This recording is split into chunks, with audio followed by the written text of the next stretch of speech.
ಮೊನ್ನೆ ನಾವು ಕರೆದಕ್ಕೆ ಕೇಳಿದಾಗ ಆ ಹುಡುಗಿ ಧಾರಾಳವಾಗಿ ನಾ ಅವನ್ನೇ ಮದುವೆ ಆಯ್ತೀನಿ ಅಂತ ಹೇಳೋದು ಆಯ್ತಾ. ಆ ಹುಡುಗಿ ನನಗೂ ಇವ್ನಿಗೂ ಯಾವುದೇ ತರ ಸಂಬಂಧ ಇಲ್ಲ, 1 ವರ್ಷದ ಹಿಂದೆ ನಮಗೂ ಅವನಿಗೂ ಪರಿಚಯ ಇದ್ದದ್ದು ನಿಜ. ಈಗಂತೂ ಯಾವುದೇ ತರ ಸಂಬಂಧ ಇಲ್ಲ ಅಂತ ಒಪ್ಕೊಂಡ ಮೇಲೆ ನಾವೆಲ್ಲ ಕೂರಿಸಿ ಕೇಳಿನೇ ಮದುವೆ ಫಿಕ್ಸ್ ಮಾಡಿದ್ದು.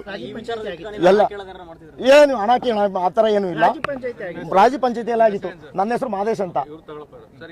ನಮ್ಮ ಅಣ್ಣ ನಮ್ಮದಕ್ಕೆ ನನ್ನ ಮಗಳು 3 ಸೀಟು ಇಲ್ಲ, ಅವರು ನಮ್ಮ ಅಣ್ಣನೇ ಅವರು. ಆದರೂ ನಮಗೆ ಶಿಕ್ಷೆ ಆಗಬೇಕು. ಯಾವ ರೀತಿ ಶಿಕ್ಷೆ ಆಗಬೇಕು ಅಂದ್ರೆ, ಈಗ ನಮ್ಮ ಸಮುದಾಯನೇ ಬೇರೆ, ಅವ್ರ ಸಮುದಾಯನೇ ಬೇರೆ. ಇದೇ ನಮ್ಮ ಈ ಘಟನೆ ಅವ್ರ ಊರಲ್ಲಿ ನಡೆದು ಬಿಟ್ಟಿದ್ರು. ಎಷ್ಟೊತ್ತಿಗೆ ಬೆಂಕಿ ಹಚ್ಬಿಟ್ಟು ಏನೇನೋ ಮಾಡಿಬಿಡೋರು.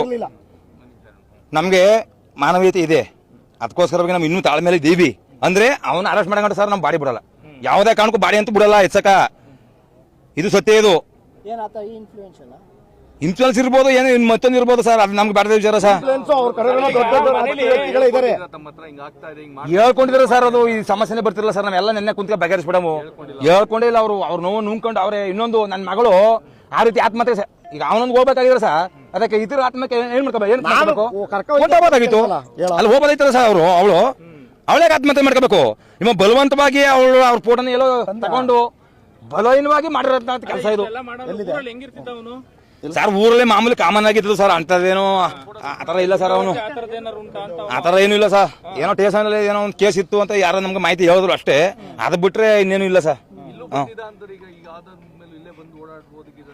ಇಲ್ಲ ಸರ್, ಇಲ್ಲ ಯಾವ್ದೇ ಕಾರಣಕ್ಕೂ ಇಲ್ಲ ಸರ್. ಇಲ್ಲ, ನಮ್ಮ ಹುಡುಗರೆಲ್ಲ ಹೋಗಿದ್ರು ಆಲ್ರೆಡಿ ಸರ್. ಅವ್ರ ಮನೆ ಹತ್ರ ಹೋಗಿದ್ರು. ನಾನೇ ಬೇಡ ಇಲ್ಲ ಸರ್. ಪಾಪ ಅವ್ರ ತಂದೆಗೆ ಸರ್ ಸ್ಟ್ರೋಕ್ ಆಗಿ ಪಾಪ ಅಷ್ಟು ಅವ್ರ ತಂದೆ ಮುಖ ನೋಡ್ಕೊಂಡು ನಮ್ಮ ಹುಡುಗರೆಲ್ಲ ಪಾಪ ನಾನೇ ಕರೆಸ್ತೀವಿ, ಬೇಡ ಬನ್ನಿ ಗಲಾಟೆ ಹೊಂಟೋಗಿದ್ರು ಸರ್. ನಾನೇ ಪಾಪ ಅವ್ರ ತಂದೆಯವ್ರು ಚೆನ್ನಾಗಿ ಗೊತ್ತು, ಅಂದನಿಗೌಡರು ಅಂದ್ಬಿಟ್ಟು ಪಾಪ ನಮ್ಮ ಪರಿಚಯನೇ ಅವರು. ಅದಕ್ಕೆ ಬೇಡ ಬನ್ನಿಯಪ್ಪ ಅಂದ್ಬಿಟ್ಟು ನಮ್ಮ ಹುಡುಗರೆಲ್ಲ ನಾನೇ ಸರ್ ಕರೆಸ್ಕೊಂಡದ್ದು. ಅದೇನು ಓದಿದಾನೋ ಗೊತ್ತಿಲ್ಲ ಸರ್. ಅವರು ಹ್ಞೂ ಸರ್. ಅಯ್ಯೋ ಏನಿಲ್ಲ ಸರ್, ಏನು ಓದಿಲ್ಲ ಅವರು.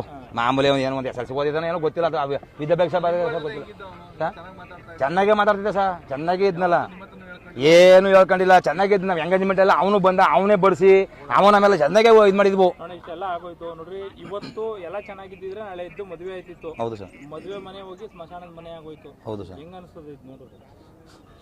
ಅದು ಹೇಳ್ಬಾರ್ದು ಸರ್. ಅದ ಯಾವ್ದಕ್ಕೆ ಹೇಳ್ಬೇಕು? 3 ಸೀಟ್ ಸತ್ತಾಗಿರೋದು ನಮ್ಮ ಅಣ್ಣನ ಬದುಕಲ್ಲ. ನನ್ನ ಮಗಳ ಹೆಂಗ್ ಬಿದ್ದರು ನೋಡಕ್ಕೆ ಇವಾಗ ಅದು ಹೇಳಕ್ಕಾಗಿಲ್ಲ ಸರ್. ಎಂತ ಕೆಲಸ ಮಾಡ್ಬಿಟ್ಟ, ಒಂದೇ ಸಮುದಾಯದ ಮಾಡ್ಬಿಡ, ಹೆಂಗಾರ ಮಾಡಿ ಬೇರೆ ಸಮುದಾಯ